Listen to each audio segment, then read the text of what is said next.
Mwiriwe neza nshuti bakunzi, ntabwo duherukana nk'uko bisanzwe nitwa Ndahagakire. Muri iki gihe turi gutera imbere cyane nk'abanyarwanda. Perezida wa Repubulika Paul Kagame ari kugenda akoresha uburyo ashoboye bwose kugira ngo abanyarwanda tubashe kugira iterambere kandi rirambye duhatane n'amahanga. Urugero nk'uno munsi Volkswagen yaje mu Rwanda, ni uruganda ruzajya ruteranyiriza imodoka mu Rwanda. Ni byiza cyane.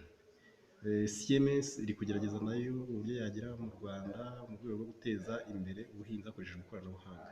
Ibyo byose ni ibigaragaza yuko u Rwanda ruri kugendwa.